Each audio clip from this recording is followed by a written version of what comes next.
Anong nangyari sa Golden State Warriors? Literal na binagsakan ng kamalasan ang debut game ni Dennis Schroeder. Tinalo sila kahapon sa Memphis Grizzlies, at hindi lang basta talo bagkus tinambakan pa sila ng 51 points natapos ang laro sa score na 144-93. Tila napahiya dito ang Warriors dahil nga sa pagkuha nila kay Dennis Schroeder na pinaniniwalaan na makakatulong ito sa kanila ng malaki para sa panalo, ngunit kahapon nga hindi nakapalag ang lahat sa nangyari.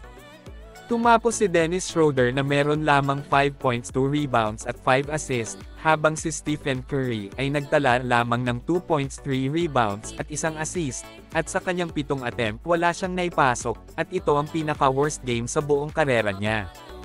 At hindi lamang si Steph Curry dahil si Draymond Green naglaro din ng 19 minutes na playing time ngunit 0.0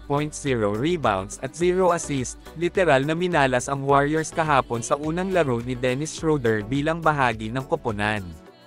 Malaki ang expectation kay Dennis Schroeder sa Warriors na magbibigay ng dimensyon ng playmaking sa koponan dahil mahusay siya sa pagpapatakbo ng mga pick and roll, marunong pumasa sa mga shooter kapag libre ito, ngunit kahapon wala ang mga inaasahan na yan.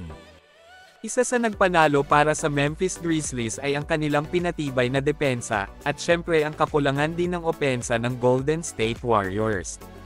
Ngunit sa kabila ng mga ito naniniwala pa rin si Coach Steve Kerr na babawi sila sa susunod na mga laro, siguro hindi pa masyado na i-adopt ni Dennis Schroeder ang mga bago niyang kakampi at ganun din ang mga ka-teammates niya na naninibago pa sa kanya lalong-lalo na si Stephen Curry.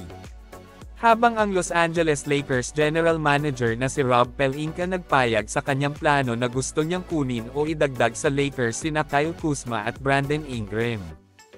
Ang dalawang target na player na ito ay dati nang nakalaro sa Lakers, at ngayon tila may plano si Rob Pelinka na ibalik ang mga ito para ipares kina LeBron James at Anthony Davis.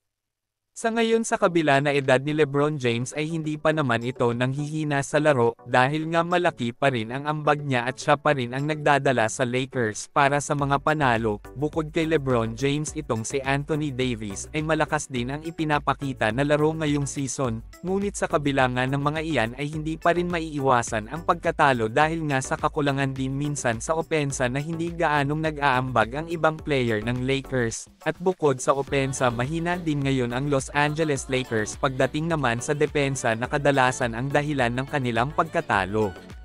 Sa ngayon may average si Brandon Ingram ng 22.2 points, 5.6 rebounds at 5.2 assists per game, habang si Kyle Kuzma nag-a-average ngayon ng 15.8 points at 5.6 rebounds at 1.9 assists. Kapag may nakuha dito ang Lakers kahit isa sa dalawa na ito ay tiyak na malaking tulong na ito para sa kanila. Ngunit kapag nangyari yan malamang na kailangan din isuko ni Rob Pelinka sina Austin Reeves, D'Angelo Russell at isang first round pick para matuloy ang pag-uusap sa trade na ito. Bukod sa mga ito na nais makuha ay mainit din ngayon sa Lakers ang mga big man na manlalaro na gusto din nilang kunin, at isa nga sa target nila itong si Jonas Valanciunas na may average ngayon na 11.8 points, 7.6 rebounds at 2.2 assists, na isang big man na makakatulong din sa kanilang depensa pagdating sa ilalim.